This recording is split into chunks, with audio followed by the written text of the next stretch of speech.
नमस्कार दोस्तों, स्वागत है आपका हमारे इस वीडियो चैनल पर।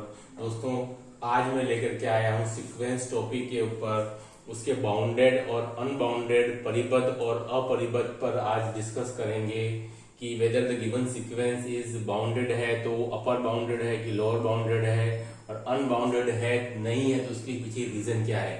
देखिए दोस्तों, मैंने यहाँ पर दो क्वेश्चन लिखे हैं, दोनों इंटरेस्टिंग क्वेश्चंस हैं, जनरली पूछे भी जाते हैं। एक मैंने सीक्वेंस लिखा है an -1 to the power n dot n, और दूसरा वाला लिखा है मैंने ओनली -1 की पावर n। तो दोस्तों, अब हम चेक करेंगे दोनों में से कौन बाउंडेड है सीक्वेंस है और कौन सा सीक्वेंस जो है वो अनबाउंडेड है। तो देखिए, हम पहले डिस्कस करेंगे इस सीक्वेंस के ऊपर -1 की पावर n और डॉट ऑफ n जो लिखा हुआ है।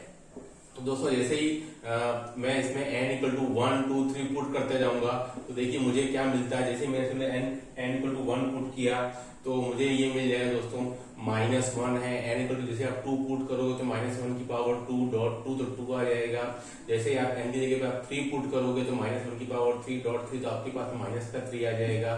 जैसे ही आप n की जगह पर 4 पुट करोगे तो आपके पास में +4 आ जाएगा, सो ऑन। इस टाइप की वैल्यू आपको मिलती जाएगी। तो आप देख रहे हैं कि विच इज नॉट बाउंडेड, ये बाउंडेड नहीं है, विच इज नॉट बाउंडेड, क्योंकि हम देख पा रहे हैं कि एक बार वैल्यू -1 है, फिर इंक्रीज हुई, फिर डिक्रीज हुई, फिर इंक्रीज हुई। इस टाइप से लगातार इंक्रीज डिक्रीज का सीरीज चलता जा रहा है। तो हम कह सकते हैं विच इज नॉट बाउंडेड, ये एक अपरिबद्ध है। अब चूंकि अपरिबद्ध है तो इसमें लोअर बाउंड और अपर बाउंड का तो सवाल ही नहीं है, तो इसलिए अपरिबद्ध है, क्योंकि यह उच्च व निम्न, क्योंकि यह उच्च व निम्न परिबद्ध दोनों ही नहीं है, परिबद्ध दोनों ही नहीं है, क्योंकि यह उच्च व निम्न और परिबद्ध दोनों ही टाइप का नहीं है। ये को क्लियर दिख रहा है सीक्वेंस के अंदर। Sequence -1 to the power n और n था, ठीक है, बहुत ही इजी टाइप का है। इसको आप ऐसा लिख सकते हो, है ना। तो ये this is not bounded below, है ना, not bounded below, not bounded उच्च, तो अबव लिख सकते हो, not bounded above, not bounded below, ठीक है। क्योंकि हम देख रहे हैं कि इसकी वैल्यू जो एक बार नेगेटिव में है, फिर पॉजिटिव, फिर नेगेटिव, फिर पॉजिटिव, तो लगातार इंक्रीज और डिक्रीज होती जा रही है। तो ये उच्च और निम्न परिबद्ध दोनों ही टाइप का नहीं है, और इसलिए इसको हम बोल सकते हैं यह एक अपरिबद्ध है, ठीक है। ओके, अब देखिए हम दूसरे वाले सीक्वेंस की बात करते हैं जो केवल -1 की पावर n है। इसमें भी दोस्तों, जब मैं n इक्वल टू 1 2 3 इस टाइप का लगातार वैल्यू पुट करता जाता हूं, n की वैल्यूज, ठीक है, जब मैं इसमें n की वैल्यूज लगातार पुट करता जाता हूं, इसको ऐसे लिख सकते हो n equal to 1 to infinity type का। जब इसमें दोस्तों मैं वैल्यूज पुट करता जाता हूं, n इक्वल टू 1 पुट करूंगा तो आप देख सकते हो इसकी वैल्यू कितनी आती है। n इक्वल टू 1 पुट करने पर हमारे पास में इसकी वैल्यू आती है दैट इज -1, फिर +1, -1, +1 एंड सो ऑन। तो हम देखते हैं कि हमारे पास में इसमें कंटिन्यूस वैल्यूज मिलती हैं, डिक्रीजिंग, इंक्रीजिंग, डिक्रीजिंग, इंक्रीजिंग, लेकिन दोनों वैल्यूज हमारे पास में कांस्टेंट मिलती है, इसमें वेरिएशन नहीं है, ठीक है। तो हम कह सकते हैं कि यह अनुक्रम परिबद्ध है, यह अनुक्रम परिबद्ध है। दिस सीक्वेंस इज बाउंडेड, ठीक है, दिस सीक्वेंस इज बाउंडेड, ठीक है। क्यों बाउंडेड है? क्योंकि आप देखिए गौर से कि मुझे -1 मिला, फिर +1, फिर -1 +1, तो मुझे इसमें लोअर बाउंड भी मिल रहा है, अपर बाउंड भी मिल रहा है, तो that is why this sequence is bounded है, ठीक है। क्योंकि यहाँ पर हम कह सकते हैं 1 जो वो है वो हमारे पास में क्या है, एक अपर बाउंड है, अपर बाउंड वैल्यू उच्च परिबद्ध है, ठीक है, क्योंकि पूरा सीक्वेंस जो है वो इन दोनों वैल्यूज के बीच ही लाइज कर रहा है, ऑसिलेट हो रहा है बिटवीन -1 +1 -1 +1, ठीक है। तो ये हमारा क्या है, लोअर बाउंड है, ओके। तो इस वजह से हम ये बोल सकते हैं कि निम्न परिबद्ध की जो गिवन सीक्वेंस है वो उच्च परिबद्ध भी है और ये सीक्वेंस जो है वो निम्न परिबद्ध भी है, ठीक है। अब देखिए हम नेक्स्ट क्वेश्चन ले रहे हैं, तो इसलिए ये हमको परिबद्ध भी है, उच्च परिबद्ध भी है और निम्न परिबद्ध। देखिए ये दोनों एक इंपॉर्टेंट और इंटरेस्टिंग क्वेश्चंस थे। अब देखिए हम नेक्स्ट क्वेश्चन ले लेते हैं सीक्वेंस पर। कि वेदर दिस इज बाउंडेड और अनबाउंडेड। देखिए दूसरा क्वेश्चन है हमारे पास में, सीक्वेंस ऑफ एन जो हमने ले रखा है, that is sine of n pi by two, sine n pi by two. तो दोस्तों उसको अब हम चेक करते हैं कि whether this given sequence is convert bounded और अनबाउंडेड है। ठीक है, तो मैं इसमें वैल्यूज इसमें n इक्वल टू 1 पुट करता हूँ, 2 पुट करता हूँ, तो आप देखिए मुझे वैल्यूज क्या मिलती जाएंगी। 1 पुट करने पर साइन पाई बाई 2 मिलता है, तो सबसे पहले तो दैट इज प्लस का 1। n इक्वल टू 2 पुट करने पर साइन पाई 0 मिलता है। अगेन जैसे आप n इक्वल टू 3 पुट करते हो तो -1 मिलता है, अगेन फिर 0 मिलता है, +1 मिलता है। ठीक है, तो ये कंटिन्यूस ये प्रोसेस चलता जाता है इसके अंदर इस टाइप से। ठीक है, सबसे पहले हमें क्या मिलता है इसमें, n इक्वल टू 1 पुट करूंगा तो sine pi by 2 that is what 1, n equal to 2 put करूंगा तो 2 से 2 cancel, sine pi that is 0, n equal to 3 put करूंगा तो sine 3 pi by 2 that is -1। तो मुझे ये वाली वैल्यू मिलेंगी 1 0 -1 0 1 0 और 0 -1। ठीक है, तो हम कह सकते हैं कि ये जो सीक्वेंस है दोस्तों ये भी हमारे पास में क्या है, बाउंडेड है, क्योंकि हमारे पास में यह परिबद्ध है, which is a bounded sequence. यह परिबद्ध अनुक्रम है, यह परिबद्ध अनुक्रम, क्योंकि हमारे पास में इसमें जो लोएस्ट वैल्यू जो आती है लोअर बाउंड इज -1 और अपर बाउंड दैट इज +1। यह परिबद्ध है क्योंकि इसमें 1 क्या है हमारे पास में, अपर बाउंड है, 1 अपर बाउंड है, और जो -1 है दोस्तों वो हमारे पास में क्या है, इसमें लोअर बाउंड है। तो that is why this given sequence is a bounded sequence, that is sine of n pi by 2। ठीक है, आई होप कि ये क्वेश्चन आपको समझ में आया होगा, है ना, एक इजी है ये वाला क्वेश्चन। अब देखिए नेक्स्ट अगर हम लेते हैं, देखिए नेक्स्ट क्वेश्चन ले रहे हैं अपन, that is 1 plus sequence an की वैल्यू मुझे दी हुई है, दैट इज 1 प्लस -1 की power n, that is the given sequence है हमारे पास में। दोस्तों इस पे जब मैं वैल्यू पुट करता जाता हूँ, n इक्वल टू 1 पुट करता हूँ मैं इसमें, अगर सॉल्यूशन है हमारे पास में इसका, that is n equal to 1 put करते हैं, आप देख सकते हैं 1 -1 की फर्स्ट वैल्यू क्या आ रही है, मेरे को 0 मिल रही है। जब मैं n इक्वल टू 2 पुट करूंगा तो ये -1 की पावर 2 दैट इज कितना हो जाएगा, 2 हो जाएगा। अगेन जब मैं 3 पुट करूंगा तो अगेन 0, फिर अगेन 3, तो हमारे पास में ये इस टाइप का सीक्वेंस 0 2 0 2 ये सीक्वेंस हमारे पास में लगातार चलता रहेगा। ठीक है, इसके अलावा हमें कोई दूसरी वैल्यूज और नहीं मिलेगी 0 2 0 2 के अलावा। तो हम कह सकते हैं कि यह अनुक्रम कैसा है, परिबद्ध है, इज अ बाउंडेड सीक्वेंस। यह अनुक्रम परिबद्ध है, इज अ बाउंडेड सीक्वेंस। ठीक है, अब आप अंदाजा लगा सकते हैं कि ये एक परिबद्ध अनुक्रम है, तो उसका अपर बाउंड और लोअर बाउंड क्या है, तो हम वेरी गुड, तो उसका जो अपर बाउंड होगा दोस्तों वो हमारे पास में कितना होगा, दैट इज 2। अपर बाउंड मतलब 2, उसको हम बोल सकते हैं उच्च परिबद्ध, दैट इज अपर बाउंड, और उसका जो लोअर बाउंड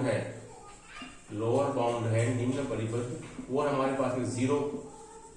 ठीक है, that is why the given sequence is bounded sequence, क्योंकि हमारे पास में 0 2 0 2 नहीं, पूरा ये लाई कर रहा है, इसे दोस्तों उसको हम कह सकते हैं कि ये एक बाउंडेड सीक्वेंस है। ठीक है, चलिए अब आ जाइए नेक्स्ट सीक्वेंस के ऊपर, है ना। ये सारे इंपॉर्टेंट क्वेश्चंस हैं जो कि लगातार एग्जाम के अंदर कई बार पूछे जाते रहते हैं, है ना। ओके, चलिए आ जाइए अब नेक्स्ट क्वेश्चन के ऊपर। आज हम केवल बाउंडेड और अनबाउंडेड सीक्वेंस पर ही डिस्कस करेंगे, that whether this is lower bound upper bound इस टाइप से। ठीक है, इसके अलावा देखिए नेक्स्ट मैंने एग्जांपल लिया है 0 -1 का स्क्वायर, -2 का स्क्वायर, -3 का स्क्वायर। इसका आपको अपने चेक करना है कि whether the given sequence is bounded, unbounded, lower bound और अपर बाउंड। ठीक है दोस्तों, तो इसमें आपको देख सकते हैं हम कि इस सीक्वेंस पर्टिकुलर सीक्वेंस के अंदर जो 0 है, फिर -1 -4 -7 मतलब जो वैल्यूज है वो लगातार अपने पास में इसमें डिक्रीज होती जा रही है।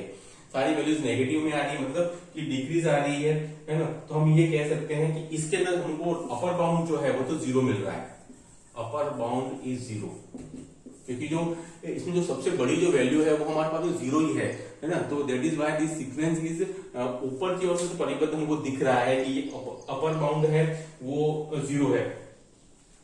अपर बाउंड मतलब यह ऊपर से परिबद्ध है, ये सीक्वेंस जो है वो आप देख सकते हैं कि this given sequence upper bound ऊपर से परिबद्ध है। बट अगर इसकी हम लोअर बाउंड की बात करेंगे दोस्तों, तो हमारे पास में जो लोअर बाउंड क्या आ रहा है, क्योंकि लगातार घटता ही जा रहा है, -1 -4 -9 इस टाइप से आगे घटता जा रहा है। तो इसका हम लोअर बाउंड की बात करेंगे तो वो आएगा हमारे पास में इन्फिनिटी।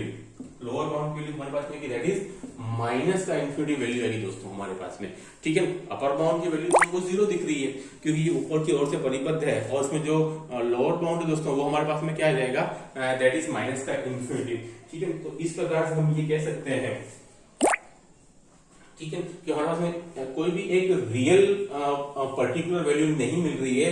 इस वजह से हम ये कह सकते हैं कि जो गिवन सीक्वेंस जो है वो बाउंडेड नहीं है, ठीक है, because we are getting an infinite value, not a particular real finite value. So this sequence,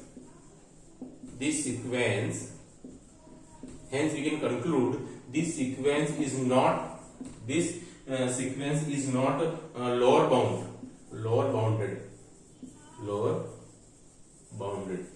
So this is unbounded, इसलिए ये क्या हो जाएगा हमारे पास में दोस्तों, ये अनबाउंडेड सीक्वेंस हो जाएगा, अनबाउंडेड सीक्वेंस है, ठीक है। आई होप कि आपको ये समझ में आया होगा कि हम ये कह सकते हैं कि ये अनबाउंडेड सीक्वेंस है, ठीक है। देखो इसी प्रकार से एक क्वेश्चन और लेते हैं। बहुत छोटे छोटे क्वेश्चन हैं लेकिन जनरली कई बार एग्जाम में पूछे जाते हैं, तो आपको बहुत ध्यान से इनको अटेम्प्ट करना है। देखिए इसी टाइप से एक क्वेश्चन मैं और ले रहा हूँ, बिल्कुल इसी पैटर्न पर बेस्ड, तो जनरली एग्जाम में पूछा जाता है। अगर ये हमारा यूं लिखा हो दैट इज माइनस का n स्क्वायर, ओके, माइनस का n स्क्वायर होगा दोस्तों, इसका सोल्यूशन में क्या लिखूंगा, दैट इज माइनस का 1 आ जाएगा मुझे, माइनस का 1 स्क्वायर, माइनस का 2 स्क्वायर, माइनस का 3 स्क्वायर। ये यहाँ हमारे बीच में 0 नहीं है इस क्वेश्चन में, ठीक है। तो ये आप ये कह सकते हैं कि दिस इज नॉट बाउंडेड। क्यों बाउंडेड नहीं है, दिस इज नॉट बाउंडेड,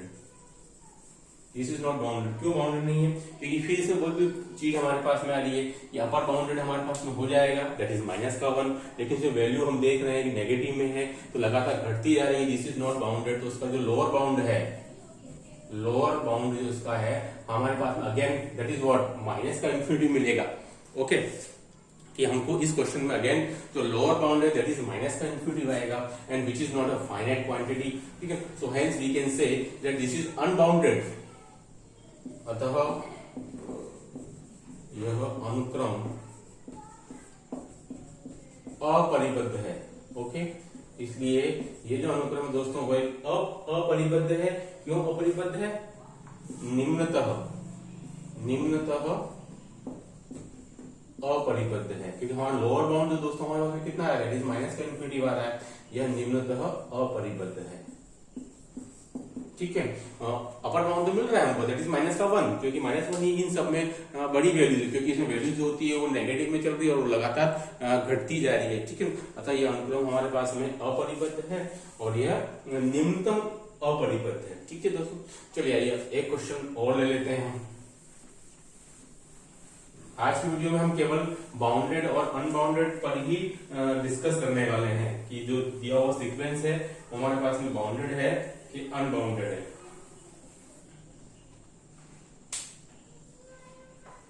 ठीक है, चलिए एक क्वेश्चन और ले लेते हैं इसमें, दैट इज 1/n।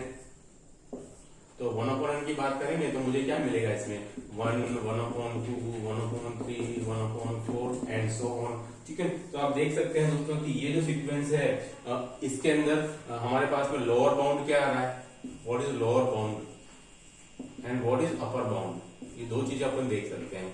तो सीक्वेंस जो है वो लगातार डिक्रीजिंग ऑर्डर में है, ठीक है, एक मोनोटोनिक डिक्रीजिंग है, तो हम ये कह सकते हैं ये सीक्वेंस लगातार डिक्रीजिंग है, तो उसमें अपर बाउंड हमारे पास 1 आ रहा है और लोअर बाउंड दोस्तों हमारा कितना आएगा, दैट इज 0 आएगा, क्योंकि एक बार ऐसी कंडीशन आएगी कि हमको ये घटते घटते एक फाइनाइट क्वांटिटी 0 के लगभग नियरेस्ट पहुंच जाएगा सीक्वेंस। सीक्वेंस का मतलब ये होता है कि that we have to got of a nearest finite quantity, ठीक है दोस्तों, that we have to got और नियरेस्ट फाइनाइट क्वांटिटी हमको इसमें मिल जाती है, और इसी वजह से this is a bounded sequence है, क्योंकि हमारे पास में इसके अंदर दोनों वैल्यूज मिल रही है, क्योंकि इसके अंदर 0 जो है वो लोअर बाउंड में है और 1 अपर बाउंड में है। आई होप दैट कि आपको वीडियो पसंद आया होगा। Please do like, share and subscribe my channel, और आगे भी हम इसी प्रकार के इंटरेस्टिंग वीडियोस लाते रहेंगे। ओके, धन्यवाद।